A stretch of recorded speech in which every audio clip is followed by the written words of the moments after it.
హరే కృష్ణ భక్తులందరికీ స్వాగతం. ఇవాళ భగవద్గీత క్లాస్కి ప్రార్థనతో మొదలు పెడదాము. అందరూ కూడా ప్రార్థించండి. ఇంకా దయచేసి వీడియో ఆన్ చేసి క్లాస్ వినడానికి ప్రయత్నించండి ప్లీజ్. ఓం నమో భగవతే వాసుదేవాయ. ఓం నమో భగవతే వాసుదేవాయ. ఓం నమో భగవతే వాసుదేవాయ. ఓం అజ్ఞానతిమిరాంధస్య జ్ఞానాంజనశలాకయా చక్షురున్మిలితం येन తస్మై శ్రీ గురవే నమః. నమో విష్ణుపాదాయ కృష్ణప్రేష్ఠాయ భూతలే శ్రీమతే భక్తివేదాంత స్వామిన్నితి నామినే. నమస్తే సారస్వతే దేవే గౌరవాణి ప్రచారిణే నిర్విశేష శూన్యవాది పాశ్చాత్య దేశతారిణే. జయ శ్రీ కృష్ణ చైతన్య ప్రభు నిత్యానంద శ్రీ అద్వైత గదాధర శ్రీవాసాది గౌర భక్త వృంద. హరే కృష్ణ కృష్ణ కృష్ణ హరే హరే హరే రామ రామ రామ హరే హరే. హరే కృష్ణ భక్తులందరికీ స్వాగతం. ఇవాళ భగవద్గీత క్లాస్కి మనం చర్చిస్తున్నది 9వ అధ్యాయము. 9వ అధ్యాయంలో మనము 12 శ్లోకాలు చూసాము ఇప్పటిదాకా. పోయినసారి 12వ శ్లోకము చూసాము. మోఘాశమోఘ కర్మాణో మోఘ జ్ఞానా విచేతసః ఆ శ్లోకం చూసాము. అయితే ఎటువంటి వాళ్ళు భగవంతుడి శరణాగతి తీసుకోరు, ఆ, ఎటువంటి వాళ్ళు భగవంతుణ్ణి తత్వతః ఉన్నదున్నట్టుగా అర్థం చేసుకోలేరు, దాని గురించి పోయిన శ్లోకంలో మనం చూసాము. ఇవాళ శ్లోకంలో ఎవరు భగవంతుడి శరణాన్ని తీసుకుంటారు, మరియు తీసుకున్న వాళ్ళల్లో వారి గమ్యం ఏంటి అనేది కూడా ఈ 13వ శ్లోకంలో కృష్ణుడు చెప్పబోతున్నారు. సో చదవాలనుకునే వాళ్ళు దయచేసి హ్యాండ్ రేస్ చేయండి. స్క్రీన్ మీద 13వ శ్లోకం ఉంది. ఓకే, ఎవరన్నా చదువుతారా?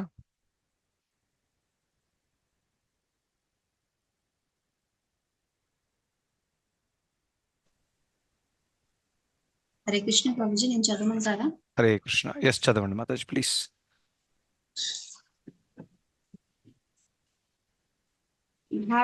మహాత్మానస్తు మాం పార్థ దైవీం ప్రకృతిమాశ్రితాః భజంత్యనన్యమనసో జ్ఞాత్వా భూతాదిమవ్యయం.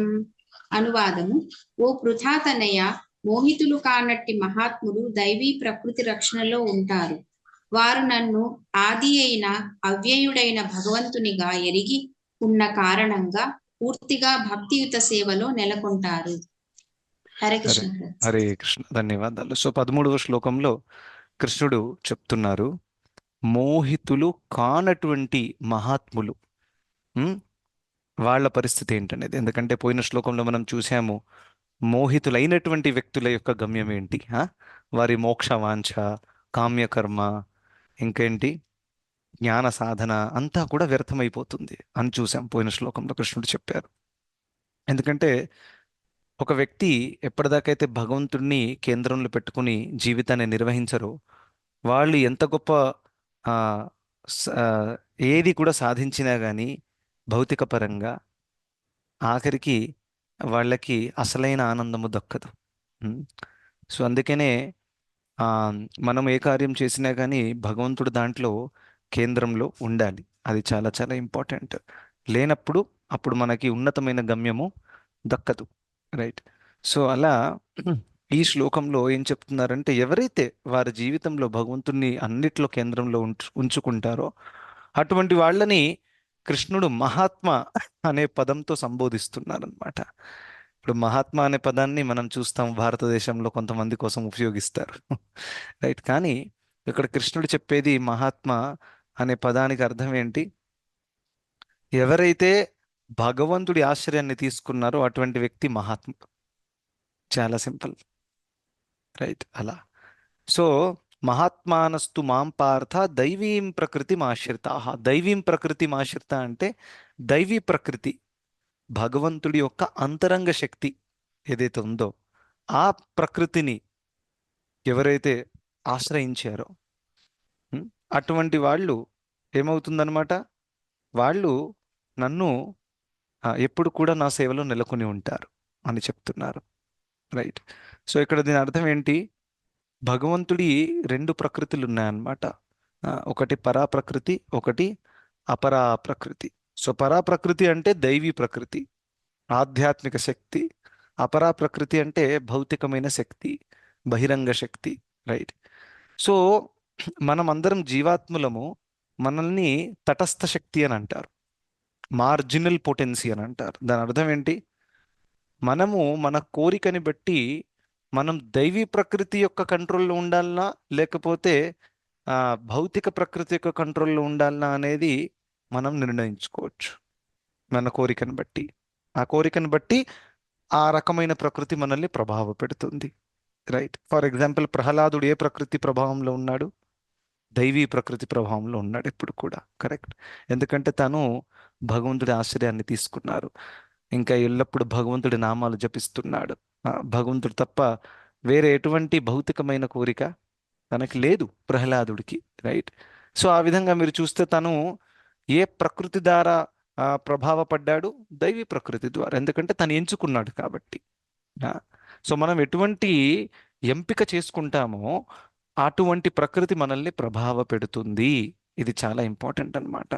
ప్రహ్లాదుడు దైవీ ప్రకృతిలో ఉన్నందువల్ల ఎప్పుడైతే హిరణ్యకశిపుడిని నరసింహ భగవానుడు సంహరించిన తర్వాత ప్రహ్లాదుడిని అడిగారన్నమాట, నీకేమైనా కోరిక ఉంటే చెప్పు, నేను తీరుస్తా అని.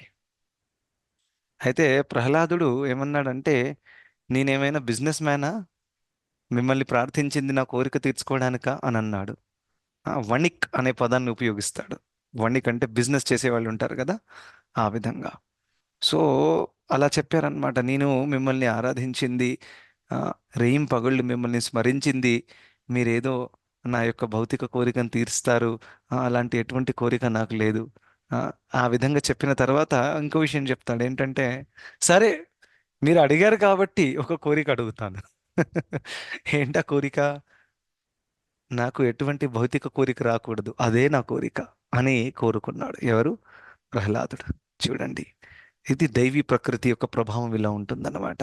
నాకు ఎటువంటి భౌతిక ఆసక్తులు కానివ్వండి, భౌతిక కోరికలు పుట్టకూడదు అని నన్ను సంరక్షించండి నరసింహదేవ అని ప్రహ్లాదుడు కోరుకున్నారనమాట. చూడండి, ఇది ఆధ్యాత్మిక కోరిక, చాలా మంచి కోరిక. ఎటువంటి కోరికలు ఉండాలి భక్తులకి. రైట్.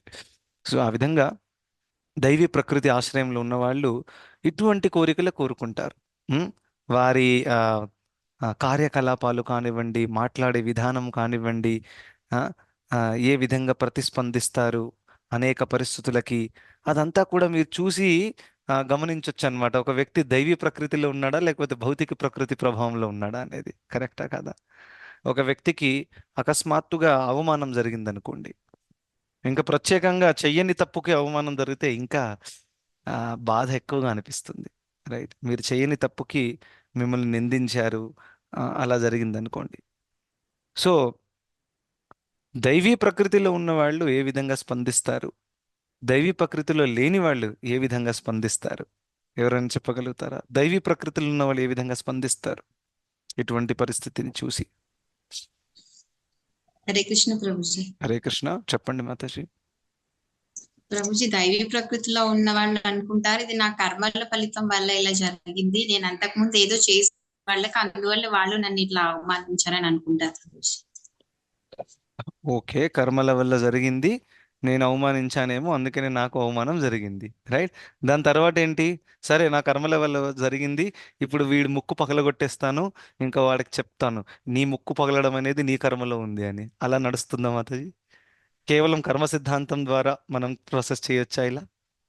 ఇంకా కొంచెం లేదు హ్మ్, ఇంకా అంటే ఇలా ప్రభుజీ, ఆలోచించచ్చు. ప్రతి ఒక్కరి మనిషిలో పరమాత్మ ఉన్నాడని దైవీ ప్రకృతి వాళ్ళు వదిలేస్తారు అనుకుంటున్నాను ప్రభుజీ నేనైతే. ఓకే, ప్రతి ఒక్క హృదయంలో పరమాత్మ ఉన్నారు, అందుకనే వాళ్ళు ఆమ్, ఏమంటారు, ప్రతీకారం తీర్చుకోవాలనే భావం రాదు అని అంటున్నారా? అవును Prabhuji. Okay, fine. Prabhuji,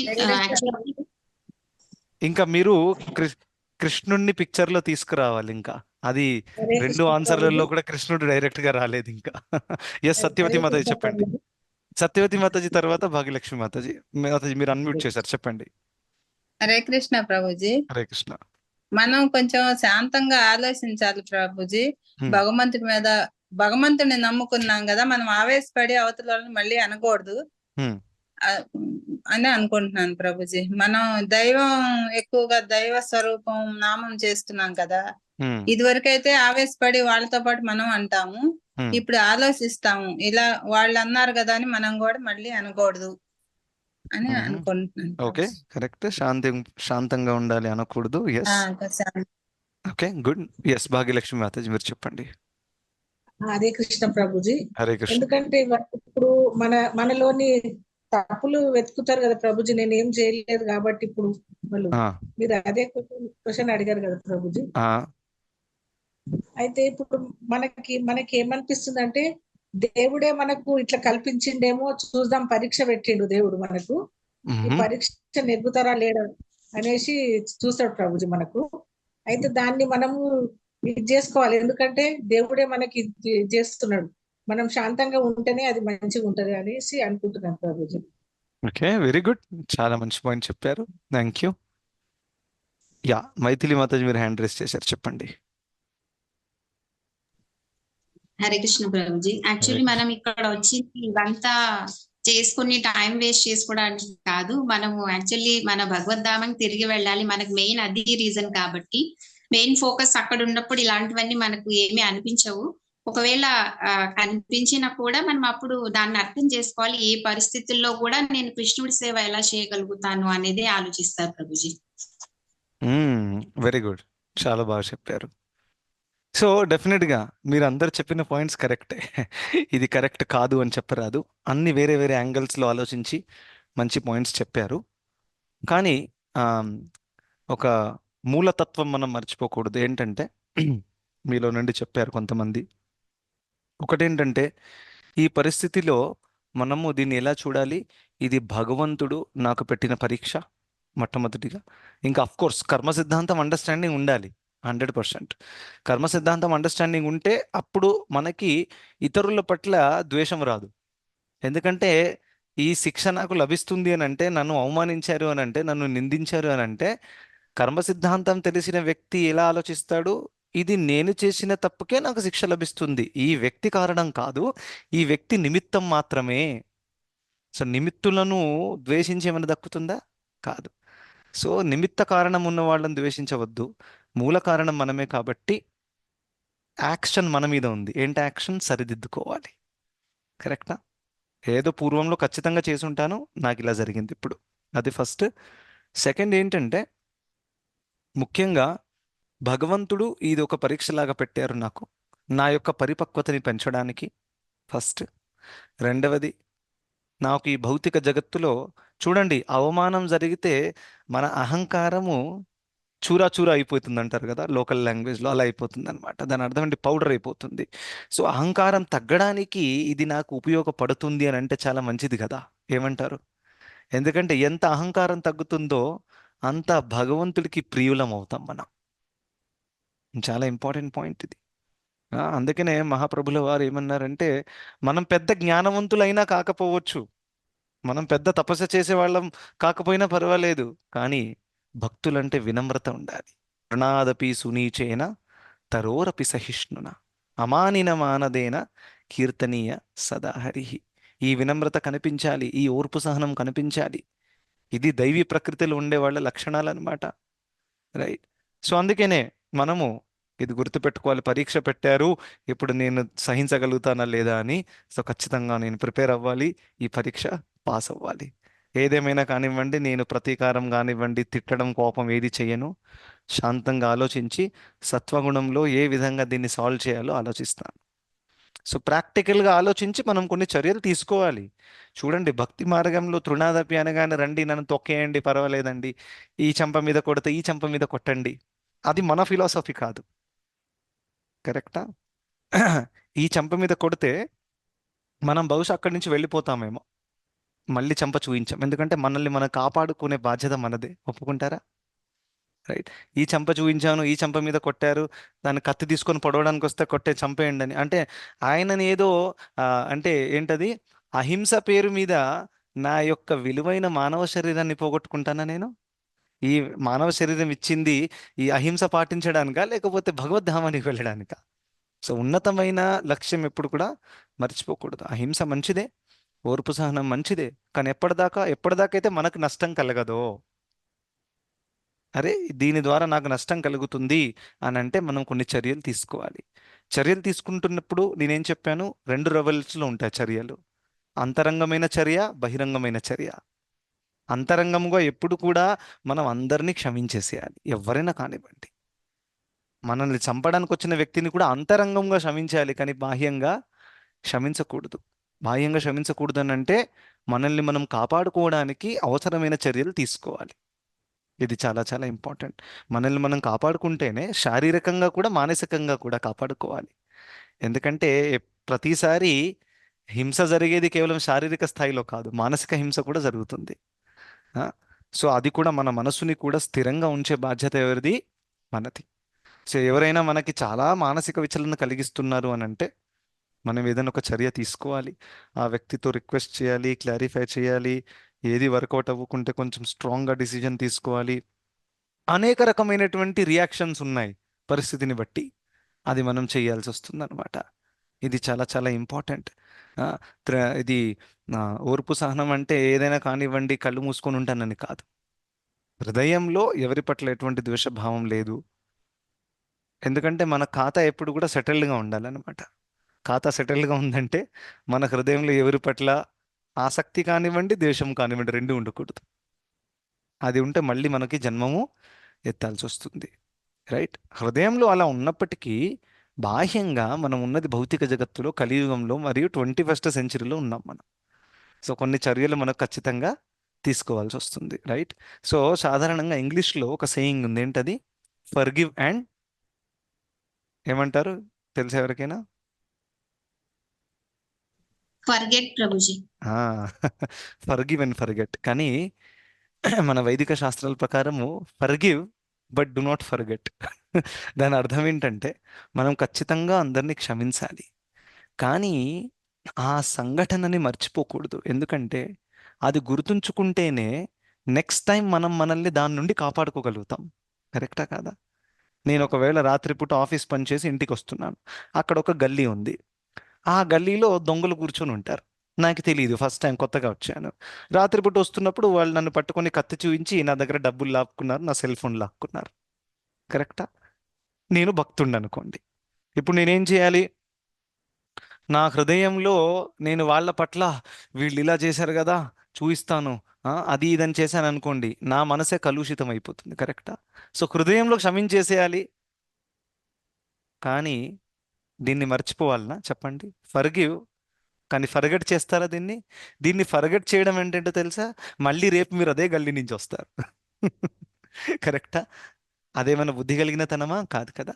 so therefore forgive but do not forget. దాని అర్థం ఏంటి? క్షమించండి, కానీ మర్చిపోకండి. మర్చిపోకండి అంటే ఏంటంటే నాకు ఇప్పుడు అర్థమైంది, ఇక్కడి నుంచి వస్తే నాకు ప్రాబ్లం అవుతుంది, అక్కడి నుంచి రాకూడదు. అది ఎలా ఉంటుంది? నాకు ఆ సంఘటన గుర్తుంటేనే కదా నేను ఆ చర్య తీసుకోగలుగుతాను. సో అందుకనే మనకు ఎవరైనా అవమానం చేశారు, నిందించారు, ఇది మనం మర్చిపోవాల్సిన అవసరం లేదు, గుర్తుపెట్టుకోవాలి. దేనికోసం గుర్తుపెట్టుకోవాలి? నెక్స్ట్ టైం దానికి నేను గురవ్వకూడదు, దానికోసం గుర్తుపెట్టుకోవాలి. చాలామంది గుర్తుపెట్టుకోవడం అంటే ఇంకో రకంగా ఉంటుంది. గుర్తుపెట్టుకోవడం అంటే శోకించడం కూడా. అలా జరిగింది, చాలా బాధ కలుగుతుంది, నా డబ్బులు పోయాయి, నా మొబైల్ ఫోన్ పోయింది. పోయింది రాదు, కరెక్టా కాదా? దాని గురించి అవసరం లేదు. కానీ గుర్తుపెట్టుకోవడం అంటే అనవసరంగా ఆ జోన్లోకి వెళ్తే కాంప్లికేషన్ అవుతుంది, వెళ్ళకూడదు. అర్థమైందా? రైట్. మీరు ఒక ఫ్రెండ్కి సలహా ఇచ్చారు, ఆ సలహా ఇచ్చినందుకు మీకే రివర్స్ అయిపోయింది అనమాట.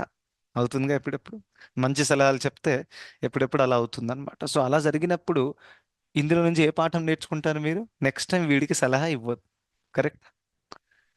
ఇది ఎలా గుర్తుపెట్టుకుంటారు? పోయినసారి జరిగిన సంఘటనని గుర్తుపెట్టుకుంటే నెక్స్ట్ టైం ఈ వ్యక్తికి మాత్రం నేను మంచి సలహా ఇవ్వను. నా కళ్ళ ముందే తెలుసు నాకు ఇది తప్పు జరుగుతుందని, కానీ నేను సలహా ఇవ్వను.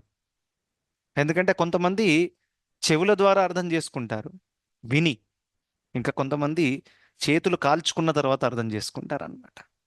సో చేతులు కాల్చుకున్న తర్వాత అర్థం చేసుకునే వాళ్ళతో మనము ఎంత చెప్పినా కానీ అది చెల్లదు. సో ఆ విధంగా సంఘటనలు మర్చిపోకూడదు, గుర్తుపెట్టుకోవాలి. ఏం గుర్తుపెట్టుకోవాలి? అయ్యో సంఘటనలో ఎంత బాధ కలిగింది అది కాదు. ఈ సంఘటన నుండి, ఈ సంఘటన ఎలా జరిగింది, ఎందుకు జరిగింది, ఇది గుర్తుంచుకుంటే నెక్స్ట్ టైం మనల్ని మనం కాపాడుకోవచ్చు అనమాట. అర్థమైంది కదా? సో ఆ విధంగా దైవీ ప్రకృతిలో ఉన్న వాళ్ళు ఎప్పుడు కూడా స్పందన పర్ఫెక్ట్గా ఉంటుంది. వాళ్ళు అకస్మాత్తుగా కోపం చూయించి ఇదేంటి మాట్లాడకపోవడము ఇదంతా కూడా జరుగుతాయన్నమాట.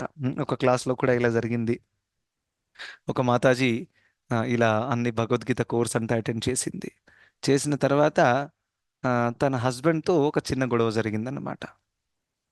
ఆ గొడవలో ఆ, అనేక రకాల డైలాగ్స్, ఆర్గ్యుమెంట్స్ జరిగాయి.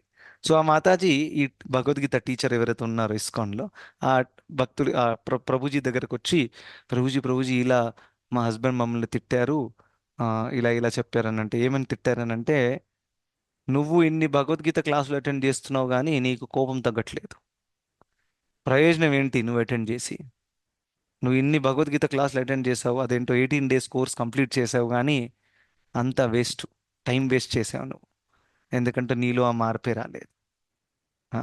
అని చెప్పేసింది. ఇంకొన్ని వాస్తవంగా ఆ వైఫ్ కోపం చూపించేసింది, రివర్స్ మాట్లాడింది అనమాట హస్బెండ్కి. అప్పుడు అర్థం అనుకున్నారు, ఈమె భక్తురాలంట, మళ్ళీ గుణం ఏంటి ఇలా ఉంది అనేది. సో ఈ విధంగా ఇది కరెక్టా ప్రభుజీ? సో ఈ మాతాజీ ఏమనుకుందంటే, ఆ ప్రభుజీ ఈమెకు సపోర్ట్ చేస్తాడని అనుకుంది మాతాజీ. ప్రభుజీ ఎవరైతే ప్రచారం చేస్తున్నారో భక్తులు, వాళ్ళు ఓపెన్గా ఉండాలి. స్టూడెంట్ క్లోజ్ ఫ్రెండ్ అయినా కానివ్వండి, ఉన్నట్టుగా చెప్పాలి, రైట్? సో ఆ ప్రభుజీ ఏమన్నారంటే, మాతాజీ మీ హస్బెండ్ చెప్పింది 100% కరెక్ట్, మీలో మార్పు రావాలి. అదే నేను చెప్పదలుచుకున్నాను. Thank you so much. Hare Krishna. Mataji కూడా సర్ప్రైజ్ అయిపోయింది అనమాట.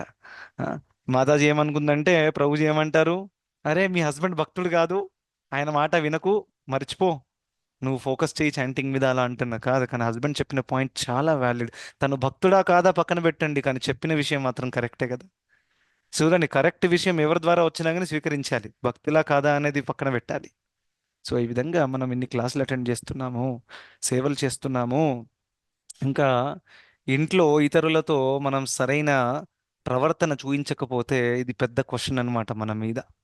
మనం నిజంగానే ఇది ఫాలో చేస్తున్నామా, పేరు కోసం క్లాసులు అటెండ్ చేస్తున్నామా అనే ప్రశ్న వస్తుందన్నమాట, రైట్? సో భక్తులు ఎప్పుడు కూడా ప్రతీకారం ఉంచుకొని మనసులో ఈ వ్యక్తితో మాట్లాడను, మొహం కూడా చూడను, ఇటువంటి స్వభావాలు ఉంచకూడదు. మనం ఇంట్లో ఉన్నాము అని అంటే, ఒక కుటుంబంలో ఉన్నాము అని అంటే అందరితో కలిసిమెలిసి ఉండాలి. ఎవరికి ఎంత తగినటువంటి రెస్పెక్ట్ ఉంటుందో అంత ఖచ్చితంగా ఇవ్వాలి. మనం చాలా ఓవర్ యాక్షన్ చేయాలని అవసరం లేదు, కానీ అండర్ యాక్షన్ కూడా చేయకూడదు. కరెక్టా? సో ఆ విధంగా, ఫర్ ఎగ్జాంపుల్ ఉదాహరణ కోసం చెప్తున్నాను, ఇద్దరు హస్బెండ్ వైఫ్ మధ్య గొడవ జరిగినా కానీ మళ్ళీ ప్యాచప్ అయిపోవాలి. ఎందుకంటే ఇద్దరి పట్ల, ఇతరుల పట్ల బాధ్యతలు ఉన్నాయి. కరెక్టా కాదా? సో ఆ బాధ్యత మీద ఫోకస్ ఉండాలి, కానీ నిన్న నన్ను ఎందుకు తిట్టేశారు, ఇలా ఎందుకు అన్నారు, దాని మీద ఫోకస్ చేస్తే ఏమవుతుంది, ఇంకా సంబంధం పాడైపోతుంది, రైట్? సో ఎంత గొడవ జరిగినా కానివ్వండి, ఒకవేళ ఉదాహరణ కోసం చెప్తున్నాను, హస్బెండ్ ఆఫీస్ నుంచి ఇంటికి వచ్చాడు, సో మంచినీళ్ళు తాగుతారా, భోజనం రెడీ అయింది పెట్టనా, కరెక్టా కాదా? ఈ విధంగా మాట్లాడడం అనేది ఒక స్త్రీ ధర్మము. ఇంకా రివర్స్ కూడా పాసిబుల్. హస్బెండ్ కూడా భార్య యోగక్షేమాలు కనుక్కోవడం తన ధర్మం. తను కూడా ఏదో గొడవైంది కాబట్టి దీని మొహం కూడా చూడు, నేను నువ్వు అక్కడ ఉండు, నేను ఇక్కడ ఉంటాను. సో అది కరెక్ట్ అండర్స్టాండింగ్ కాదు. అది ఎవరు చేస్తారు? ఎవరి అహంకారం అయితే చాలా చాలా హర్ట్ అయిపోయిందో, ఇంకా కృష్ణ చైతన్యంలో లేరు, అటువంటి వాళ్ళకి తెలియదు అనమాట ఏ విధంగా స్పందించాలి. ఎందుకంటే జీవితంలో జరుగుతున్న సంఘటనలు అన్నీ కూడా వారు పర్సనల్గా తీసుకుంటారు. యాక్చువల్గా భౌతిక జగత్తులో ఏది కూడా పర్సనల్గా తీసుకోకూడదు. ఈ విషయం మనం జీవితాంతం గుర్తుపెట్టుకోవాలి. ఇక్కడ మనం ఉన్నది పర్సనల్గా తీసుకోవడం కోసం కాదు, ఇక్కడ మనం ఉన్నది మన యొక్క చైతన్యాన్ని శుద్ధపరచుకోవడానికి వచ్చాము, కృష్ణుడి దగ్గరికి వెళ్ళిపోవడానికి వచ్చాము. అది మన మెయిన్ బిజినెస్. ఏది పర్సనల్గా తీసుకోవాల్సిన అవసరం లేదు. ఎంత అవమానం జరిగినా, ఏది జరిగినా కానీ నాకెందుకు ఇలా జరిగింది అవసరం లేదు. జరిగింది, నాకు తెలుసు ఎందుకు జరిగింది, నా కర్మల వల్ల జరిగింది, ఇట్స్ ఓకే. ఇప్పుడు ఈ పరిస్థితిలో నేను ఎలా ముందుకెళ్ళాలి, ఎలా నా భక్తిని కూడా చక్కగా చూసుకోవాలి, విద్యుక్త ధర్మాలు కూడా పాడవ్వకూడదు, రైట్? సో ఆ విధంగా దైవీ ప్రకృతిలో ఉన్న వాళ్ళు మంచిగా పర్ఫెక్ట్గా స్పందిస్తారు. దేని ద్వారానైతే వాళ్ళకు కూడా బాధ కలగదు, ఇతరులకు కూడా బాధ కలగదు. ఇంకా దైవీ ప్రకృతిలో లేని వాళ్ళ పరిస్థితి ఏంటి? వాళ్ళు కూడా దుఃఖంలో ఉంటారు, వేరే వాళ్ళకు కూడా దుఃఖం కలిగిస్తారు. రైట్? హిరణ్యకశిపుడు తను దైవీ ప్రకృతిలో ఉన్నాడా లేకపోతే భౌతిక ప్రకృతిలో ఉన్నాడా? పూర్తిగా భౌతిక ప్రకృతి ప్రభావంలో ఉన్నాడు. సో తను కూడా చాలా చాలా బాధపడ్డాడు. ఇదేంటి, నా పిల్లోడు నా మాట వినట్లేదు, చంపడానికి ప్రయత్నించినా కానీ చావట్లేదు. ఆ, అంతా అక్కడ తను టెన్షన్లో ఉన్నాడు. ఇంకా ముల్లోకాలలో అందరికీ టెన్షన్ కలిగించాడా లేదా? ఇంద్రుడికి టెన్షన్ కలిగించాడు, అక్కడ వెళ్ళి సింహాసనం తీసుకున్నాడు. ఆ, మహిళలను కిడ్నాప్ చేయడం కానివ్వండి, ఇవన్నీ కూడా అనవసరంగా లోకానికి తను చాలా చాలా కష్టం కలిగించాడు. రైట్? సో అందుకనే దైవీ ప్రకృతి ఎవరైతే ఉంటారో భగవంతుడు స్వయంగా వాళ్ళకి సద్బుద్ధిని ప్రసాదిస్తారనమాట. కానీ దానికోసం ఏం కావాలి? మనకు దగ్గర ఒక ప్రబలమైన కోరిక ఉండాలి, నేను దైవీ ప్రకృతి ప్రభావంలో ఉండాలి. దాని అర్థం ఏంటంటే, దైవీ ప్రకృతి ప్రభావంలో ఉండాలి అని అంటే దాని అర్థం ఏంటి?